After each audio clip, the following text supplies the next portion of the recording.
Terima kasih banyak telah bergabung dengan saya malam ini. Terima kasih sudah mengundang saya.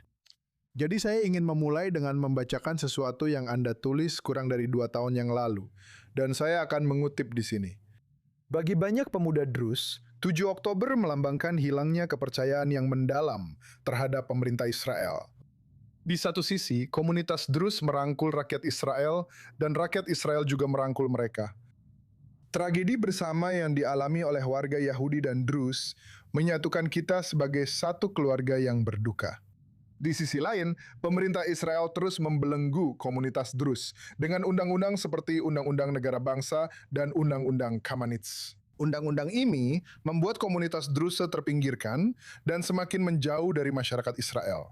Sekarang, ini adalah kata-kata Anda. Sekarang, kita akan membahas undang-undang tersebut secara khusus sebentar lagi. Tapi pertama-tama, apakah ini masih menjadi pengalaman komunitas Druze di Israel hingga 2 tahun kemudian?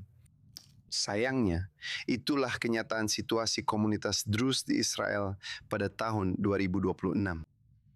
Sangat menyedihkan bahwa seperti yang Anda katakan di awal, kami masih merasa bahwa kami masih berada pada taraf perjanjian darah. Dan kami sebenarnya tidak pernah benar-benar beralih ke perjanjian kehidupan, sebagaimana yang selalu kami inginkan. Dan itu sangat merugikan, dan saya akan bilang membuat segalanya menjadi sulit. Ketika kamu punya perasaan bahwa negara hanya mengingatmu saat kamu berkorban, hanya saat kamu berada di garis depan, dan hanya saat kamu memiliki. Tentara yang gugur di garis depan. Dan ini membuat segalanya jadi sangat rumit bagi generasi muda yang juga terus bertanya tentang masa depan mereka di negara Israel. Jadi kami merasakan bahwa di satu sisi kami terintegrasi sepenuhnya di beberapa bidang dalam masyarakat Israel, seperti di pasukan keamanan, di mana kami memandang diri kami sebagai bagian yang tak terpisahkan dari masyarakat Israel dan negara Israel. Namun di sisi lain, kami terus mengalami diskriminasi yang berkelanjutan dari pihak negara. Seperti yang Anda sebutkan, beberapa undang-undang diskriminatif yang sebenarnya diberlakukan oleh pemerintah saat ini dan pemerintah sayap kanan sebelumnya terhadap komunitas Druze. Jadi, di mana diskriminasi ini dirasakan oleh orang Druze biasa dalam kehidupan sehari-harinya? Maksud saya, mari kita tidak membicarakan, Anda tahu, nilai-nilai, rasa memiliki terhadap negara, atau apapun itu. Saya ingin membawanya ke realitas sehari-hari seorang Druze, di mana diskriminasi ini dialami oleh seorang Druze. Iya, saya akan bilang ada 2 tingkat. Anda punya satu tingkat dengan undang-undang deklaratif seperti Undang-Undang Negara Bangsa, yang jelas-jelas membuat Anda berada di posisi di mana Anda merasa sebagai orang luar dan warga negara kelas 2.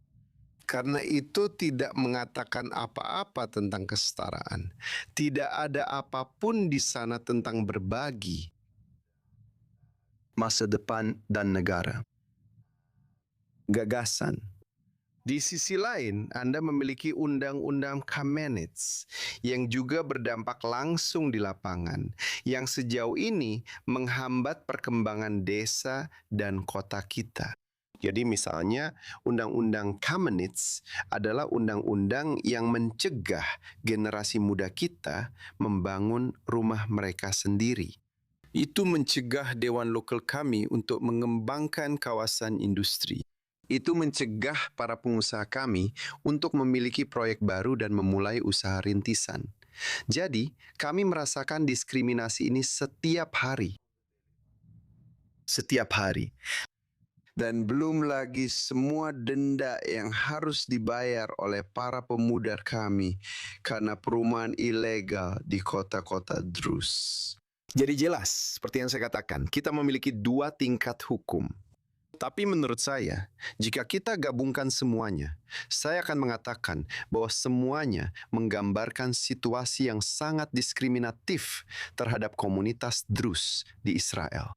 Jadi mari kita benar-benar membedah undang-undang ini. Mari kita mulai dengan Undang-Undang Dasar Negara Bangsa. Knesset mengesahkannya pada tahun 2018. Pada dasarnya, undang-undang ini menegaskan identitas Israel sebagai negara bangsa bagi orang Yahudi dengan hak penentuan nasib sendiri secara nasional.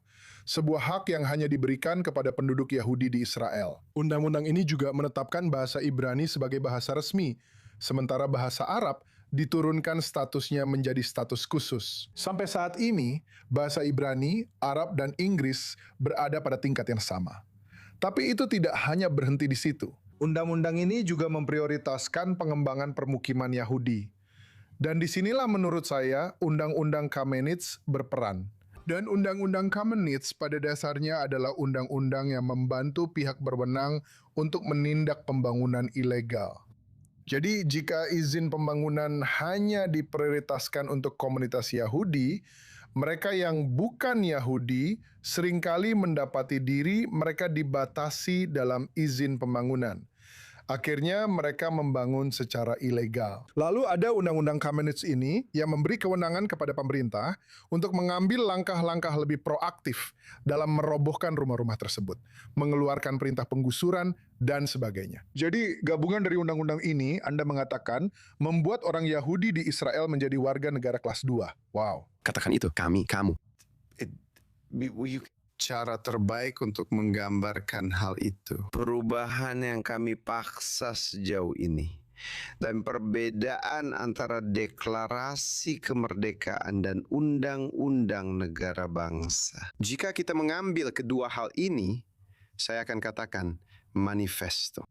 Jadi kita punya dalam deklarasi kemerdekaan disebutkan dengan jelas bahwa Israel adalah negara Yahudi yang memberikan hak yang setara bagi warganya tanpa memandang jenis kelamin, gender, ras, dan warna kulit mereka. Di mana ada undang-undang negara bangsa yang hanya membicarakan tentang keyahudian negara tersebut. Yang telah kami minta selama beberapa tahun terakhir pada dasarnya adalah agar ada satu kata dalam undang-undang negara bangsa itu, yaitu kesetaraan. Karena bagi Amir, cucu dari anggota pertama Knesset, dan salah satu pemimpin Druze yang mendorong integrasi pemuda Druze ke dalam pasukan keamanan dan pasukan pertahanan Israel pada tahun 50-an. Amir yang pernah bertugas di unit Barashutz. Amir yang memandang dirinya sebagai orang Israel sepenuhnya dan bagian dari masyarakat serta negara Israel ini.